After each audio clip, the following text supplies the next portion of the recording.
Hi there. Today I wanted to share a video that I was thinking about doing it in a quick way, but then I thought, you know what, I'm going to do it in a long way and post something smaller for those who don't have the time to watch the video.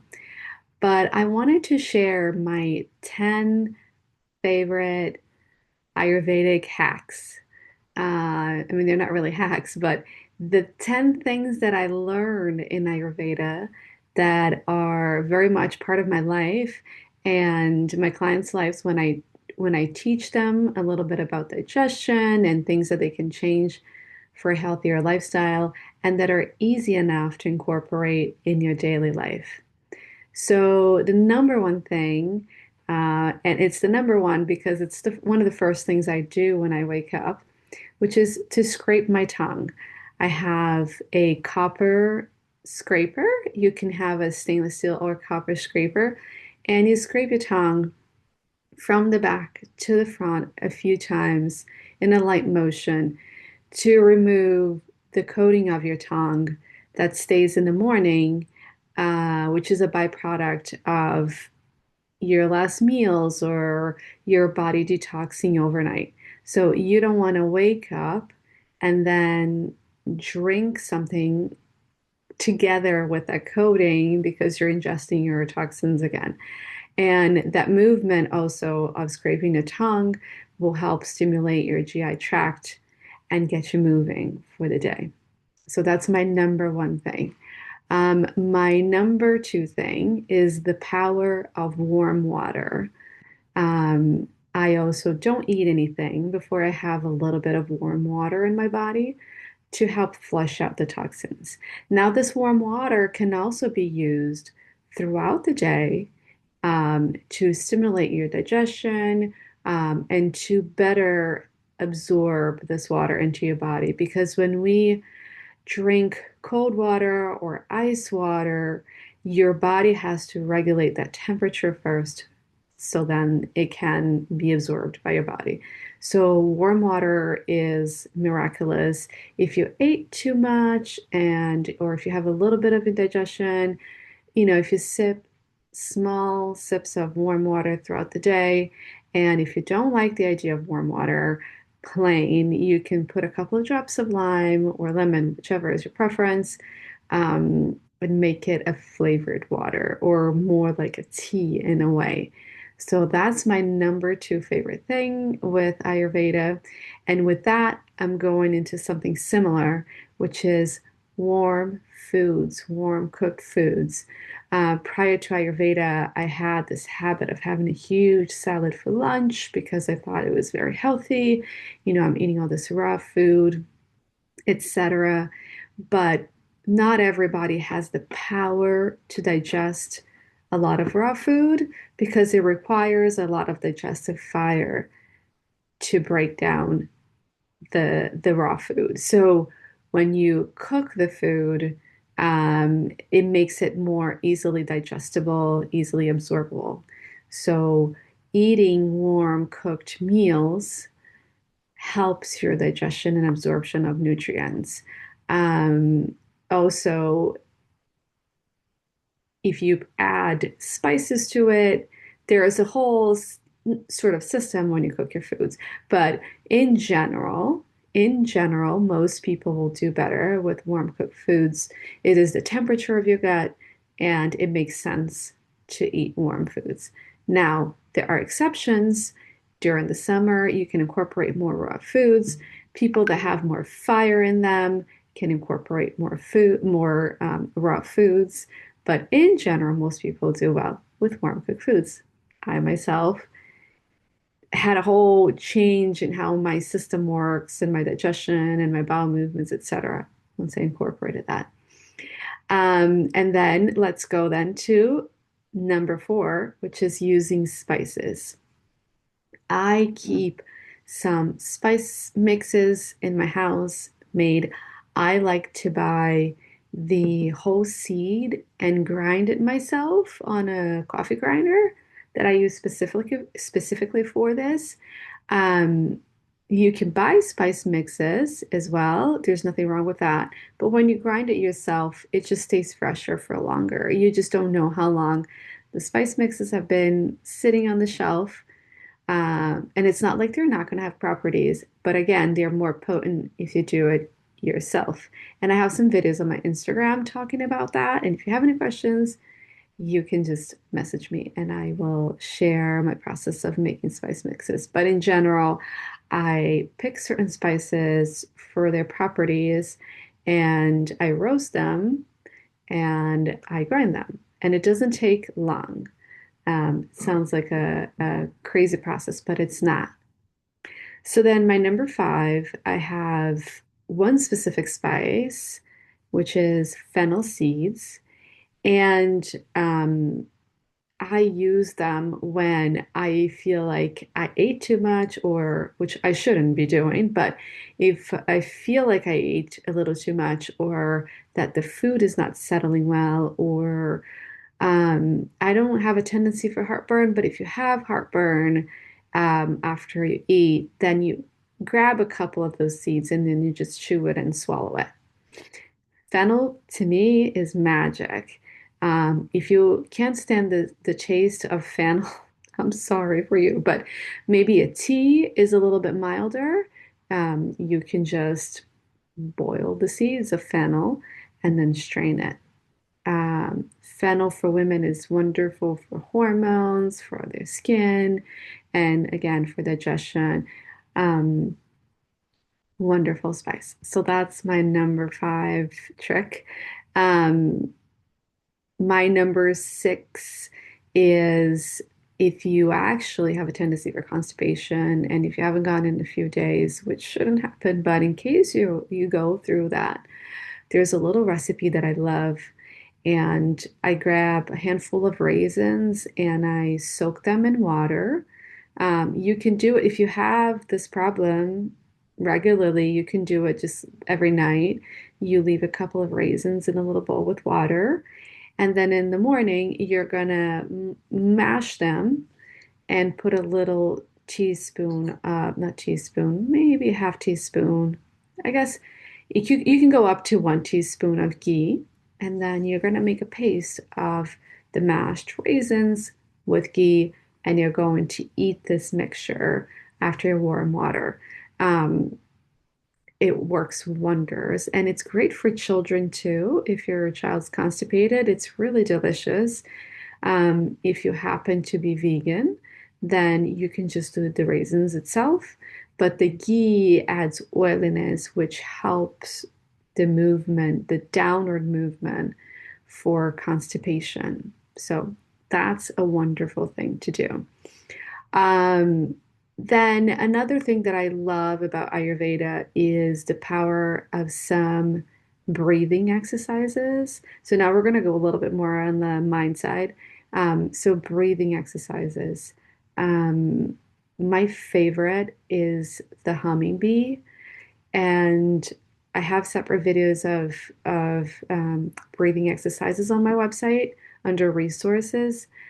But it's a simple breathing exercise in which you inhale, and when you exhale, you're going to hear a vibration here down your throat. So you can close your ears and your eyes, and you're going to go.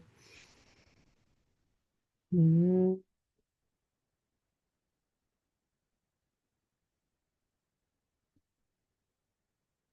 and that vibration, I mean, just doing that once, it really brings your nervous system down. Like it really calms it down. It's great for when you have headaches, when you're really stressed, if you have like 2 minutes to spare, that you can sit down and do this breathing exercise.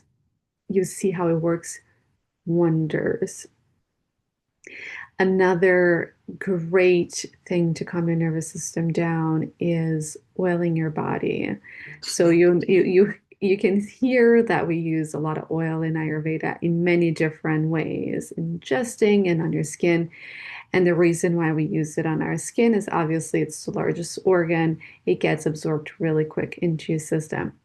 So we have a oil massage called Abhyanga, And in the classic texts, you should do that mostly every day. Most people, not everybody, depends on your constitution and the season.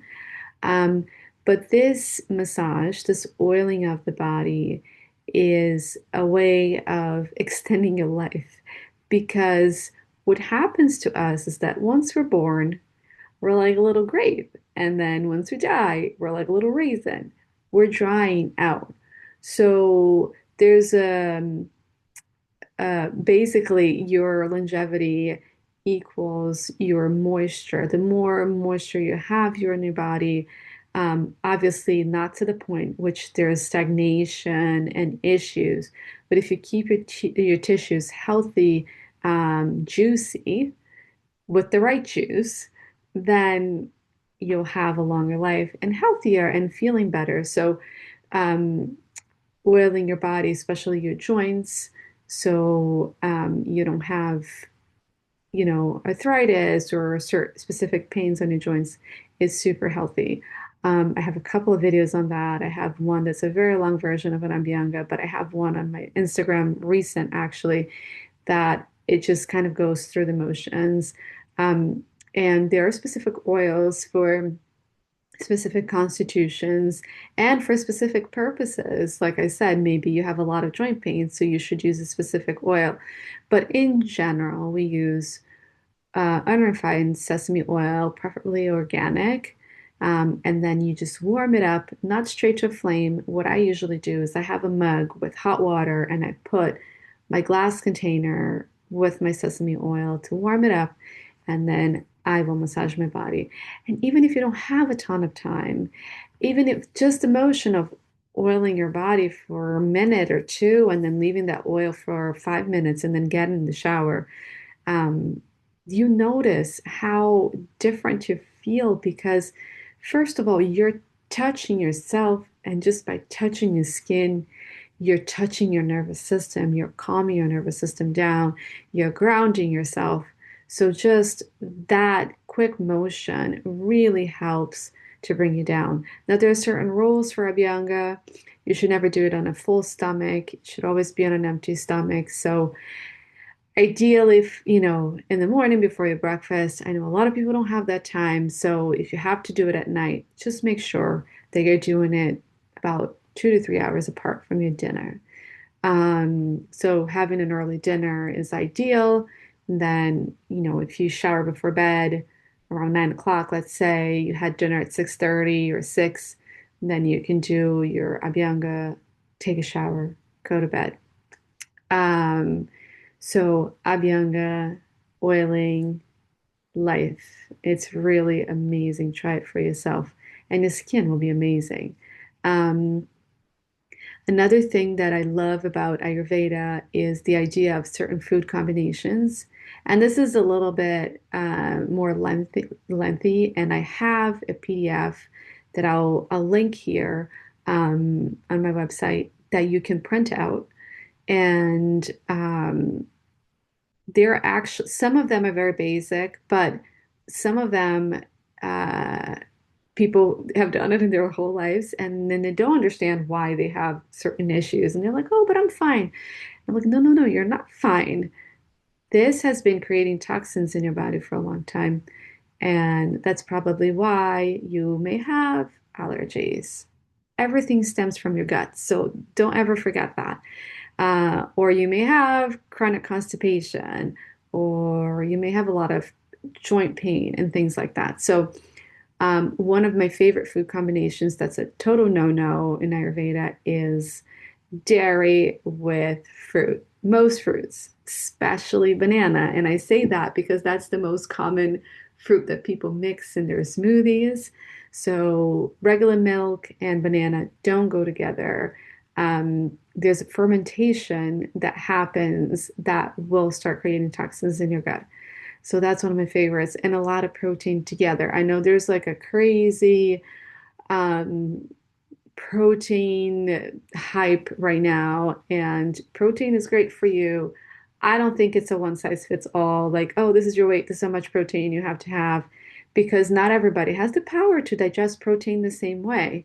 So, anyway, mixing a lot of proteins in the same meal is very taxing to your system. So, if you're going to have eggs, for example, don't have a lot of cheese with it, and again, dairy is heavier to digest. So that's a common one that we all eat, or we all like to, if you go to restaurants, that's what they offer a lot. So, again, things that you do once in a while will not affect you, but things that you do every single day will start affecting you. And in ways that you don't even realize are affecting you, that you won't put the two and two together. So food combinations is major. Um, and I'll link the PDF to that. And last but not least, um, and this is for women, or for those who are born women, um, your period. Your period is so important. I know that we have learned to have negative ideas about our period, but our period is amazing. It's the opportunity we have once a month to cleanse our body, to stop and see what happened this month. Why is my period this way or my period that way? You'll notice how your period is so connected to your life. If you had a very stressful month, you most likely will have a painful period. If you are able to keep your maybe daily routine or eating well or whatever it is that makes you feel good, your period will most likely be okay. So your period is extremely important. And in Ayurveda, at least in the first days, like the first 3 days of heavy bleeding, we do not exercise. You may do a little stretch. There's nothing wrong with that. A little restorative yoga without inversions. Um, that's okay. But not doing anything too taxing for your body during your period. Your period should be a time of rest because there is this downward movement of things being released. Remember this word. And anything that brings in too much movement will affect the direction of that movement. And then you're going to start having this movement going upwards. And that's not great. And that's why we see so many gynecological issues now. It's the movement going in the wrong direction. We have a lot of endometriosis right now, for example. And a lot of doctors, they can't pinpoint what causes endometriosis, but there are some studies that say it's the reflux of the blood. And in Ayurveda, it's nothing more than that. It's the downward movement going upwards. So it's unnatural, right? This should be a time that everything goes down. This movement is the same movement for when you pee, for when you um, give birth, or for men when you ejaculate. So remember this. The period is it is sacred, and you can just chill out a little bit more for those at least like 2, 3 initial days and not have to always be on the go, working out like crazy, et cetera, et cetera. So remember that. And um, another thing is, again, because this movement is down and it's releasing everything that doesn't serve you anymore for that month, you shouldn't have intercourse because what happens is, again, that energy is going to go up the wrong way. So, um, again, this is just ancient advice. You do whatever fits best for your life. But I have noticed that since I have taken those days more as restful as much as possible in your schedule and not exercising, not pushing too hard, my periods have come very smooth. I have, oh my gosh, knock on wood, no pain. Sometimes I forget that my period's coming, but this is also a work of years. It's not just that, but that does help. Um, and one thing that I love, a practice that I love also for people that have painful periods is the vaginal steaming, yoni steam. That's a little bit more, again, a subject that needs a little bit more depth. But if you're ever interested, send me a message and we can talk about it. Anyway, these are my very favorite 10 things that are very present in my life that I learned with Ayurveda and that may be very helpful for you. I hope you enjoyed this video and I hope to see you soon.